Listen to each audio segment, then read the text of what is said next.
Good morning, students. Today we'll study how to locate root 2 on the number line. आप जानते हैं बेटा, real number lines पे हम रैशनल्स और इरेशनल्स दोनों डिनोट कर सकते हैं, है ना. The real number line comprises of all rationals and irrationals. तो हर पॉइंट जो रियल नंबर लाइन पर होता है वो किसी न किसी रैशनल नंबर या इरेशनल नंबर को रिप्रेजेंट करता है. यानी हर पॉइंट किसी नंबर को डिनोट करेगा ही करेगा, या यूं कह लीजिए कि हर रैशनल या इरेशनल नंबर के लिए नंबर लाइन के ऊपर एक पॉइंट फिक्स्ड है. सो नाउ रैशनल नंबर्स को रिप्रेजेंट करना तो आपने छोटी क्लासेस में सीखा ही हुआ है.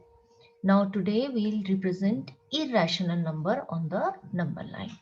सबसे पहला irrational number हम लेते हैं √2. देखिए √2 को हम कैसे लिख सकते हैं. किसी चीज का स्क्वायर, हमें यहाँ पे पाइथागोरस थ्योरम का इस्तेमाल करना है.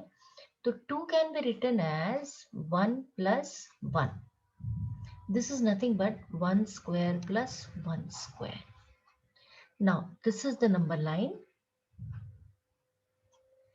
अब 1 स्क्वायर हमने ये बेस ले लिया 0 to 1, और यहाँ से ही हमने ये परपेंडिकुलर डाला. ये परपेंडिकुलर लेंगे आप, चाहे आप परपेंडिकुलर ड्रॉ कर लें, चाहे आप जो प्रोट्रैक्टर होता है उससे बना लें. तो अगर 0 to 1 ये 1 यूनिट है तो ये 1 से लेकर यहाँ तक इसका पॉइंट का नाम दे लेते हैं. चलिए ए, इस पॉइंट का नाम दे दिया हमने बी. ये वाला पॉइंट है. तो 0 to b इज ऑल्सो 1. ओ कह सकते हैं हम इसे. O to B is 1 and AB is also 1 unit. दोनों ये 1 यूनिट है, ये भी 1 यूनिट है, ये भी 1 यूनिट है.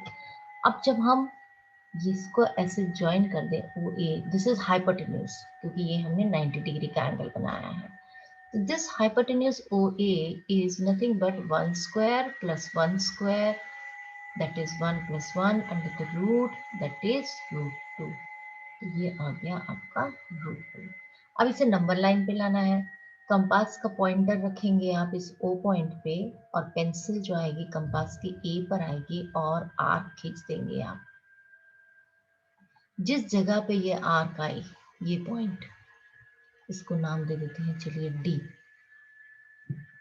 तो OD and OA, these are equal. This distance is nothing but √2. That is, D point denotes या represents √2 on the number line. ध्यान रखिएगा, OB और AB ये 1 यूनिट ही होना चाहिए. ये नंबर लाइन चाहे आप सेंटीमीटर स्केल से बनाएं, चाहे आप इंच वाले स्केल से बनाएं, बट इस 1 यूनिट का मतलब चाहे आप 1 इंच लें चाहे 1 सेंटीमीटर लें, वो आपकी मर्जी है. लेकिन ये 1 यूनिट अगर OB है तो AB भी 1 यूनिट ही होना चाहिए. Now the next irrational number √3. अब √3 को तो हम किन्हीं दो नंबर्स का स्क्वायर करके लिख नहीं सकते, सम करके स्क्वायर लिख नहीं सकते, है ना. किन्हीं दो स्क्वायर्स का सम हम √3 को नहीं लिख सकते हैं. तो हम कैसे लिख सकते हैं? √3 can be written as 2 plus 1. 2 मतलब √2 का होल स्क्वायर, और ये 1 का स्क्वायर. तो अब यहाँ पे आपने अभी अभी ये B और ये A पॉइंट लिया था, ये तो आपने बनाया था √2. इसके ऊपर फिर से एक 1 यूनिट ले लीजिए. जितना ये 1 यूनिट लिया था, ये भी 1 यूनिट था, ये भी 1 यूनिट था, और ये मान लीजिए पहुंच गए C पॉइंट. तो AC भी 1 यूनिट ही रखना है, और ये 90 डिग्री, चाहे आप प्रोट्रैक्टर से बनाएं चाहे कंपास से बनाएं. Then OC will give you √3 distance. तो O के ऊपर कंपास का पॉइंटर रख के और पेंसिल रखे C पे और आर्क खींच दें. जिस जगह पे ये आर्क नंबर लाइन को काटे, ये वाला पॉइंट, इसका नाम दे लेते हैं हम, E दे देते हैं. This E point represents root 3 on the number line। इसी तरह आप इसको आगे आगे ऐसे से बढ़ाते चले जा सकते हैं। जब आप बहुत सारे नंबर्स का रिप्रेजेंटेशन बनाने की कोशिश करेंगे, देखिए इसके ऊपर बनाएंगे √4, फिर √5, √6, ऐसे ही √7, ये इस तरह से ये बनता चला जाएगा और फिर ये यहाँ पर आ जाएगा। It will give you a spiral shape.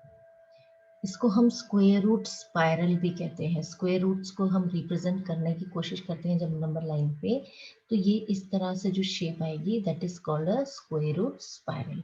ये एक्टिविटी है आपके लिए इस साल, to draw a square root spiral. Now √5, अब देखिए √5 को एक तो तरीका यही है कि आप √3 के ऊपर √4 बनाए और फिर √5 बनाए। दूसरा तरीका थोड़ा आसान है।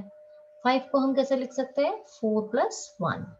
4 किसका स्क्वायर है? 2 square plus 1 square. Now what we do is, यहाँ से हमने बेस 2 यूनिट्स ले लिया, तो O से लेके B तक, ये B पॉइंट नाम दे दिया मैंने, 2 यूनिट्स, और ये हो गया आपका 1 यूनिट AB। तो अब ये हो गया 2 square plus 1 square is hypotenuse, यानी कि √5। ठीक है ना? This is √2 square plus 1 square. अब यहाँ से हमने O पे पॉइंटर रखा कंपास का और A पे पेंसिल, और इस तरह से आर्क खींची। जिस जगह पे ये आर्क नंबर लाइन को काट छू रही है या कट कर रही है, that is C point. This C point denotes √5 on the number line. Similarly, you can find the representation, you can locate or represent other irrational numbers, √6, √7, etc. on the number line. I hope the method आपको समझ में आया होगा. Based on this, you have to do the questions in your notebook. √2, √3, √5 को आपने अपनी notebook में number line draw करके रिप्रेजेंट करना है। If you find any difficulty, then you can ask me. Thank you.